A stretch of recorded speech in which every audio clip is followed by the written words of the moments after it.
The Muslims of the years have declined in the areas of science, technology, and other fields.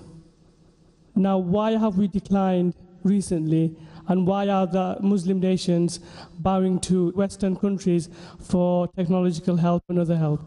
Well, that's a very good question, that why have the Muslims declined in terms of science and technology? Why do we look up to the Western world, etc.? If you read history, from the 8th to the 12th centuries, the Europeans, they called it as the Dark Ages. Dark for whom? Dark for the Europeans. The amount of advances the Muslim Arabs made is phenomenal. It was the golden age. And if you read history, as I told you earlier, the person who drew the first world map was Al-Idrisi, 1154. In mathematics, the Indians had known about the zero. The Arabs came, they got that and invented, they put the decimal point. So therefore, reason what we call the numerals, it's known as Arabic numerals. That 1, 2, 3, 4, the right word for that is Arabic numerals. 1, 2, 3, 4. It is by the Arabs. In trigonometry, if you know, the person who was an expert is Al-Biruni. He was expert. The Pythagoras theorem, the square of the opposite side is equal to the sum of the other two sides of the triangle. It was Al-Tusi.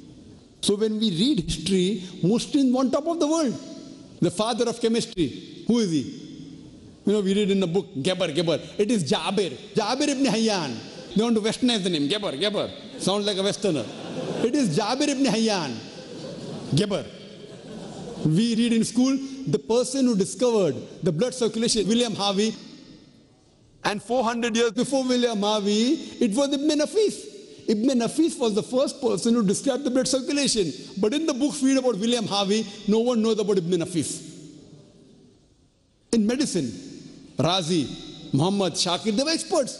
In chemistry, in medicine, in smallpox. We know the Aristotle of the East.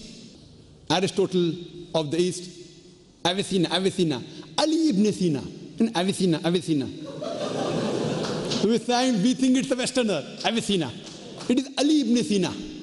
I can give hundreds of names of Muslim scientists, but I agree with you. Now, the Muslims have declined. We Muslims on top of the world. The reasons today the Muslims have declined and we're on the receiving end is because that time we were close to our religion. Now Muslims have gone away from our religion, away from Quran and Sahih Hadith. The Westerners have advanced because they too have gone away from the religion. We have declined because we have gone away from our religion. The Westerners have advanced because they too have gone away from their religion. Their religion is not haqq, our religion is haqq. The reason we have gone away from Quran and Sunnah, that's the reason we are in this situation.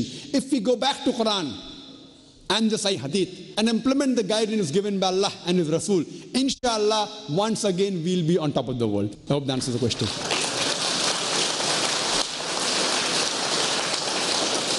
And question from the sisters, that as Muslims, should we be living in a non-Muslim country? Sister has a question, as Muslims, should we be living in the non-Muslim country, depending what is the intention and what is the activity. If you're born there, then fine, there's no problem. If you live as a Muslim. If you live as a Muslim in a non-Muslim country, no problem. But if you live as a non-Muslim country, then there's a problem. So if you live as a Muslim and implement on the Quran and the Sharia, there's no problem at all. You can live, there's no problem. If you're born there, then you have to live. Regarding migrating, there are different views of scholars. Some scholars say yes, some scholars say no. If you migrate, it can only be for knowledge, it can be for dawah, etc., not for money, etc. There's a views. But if you have been born here, fine. But see to it that you live like a Muslim. Muslim means a person who submits will to Almighty God, then there's no problem. Hope that answers the question.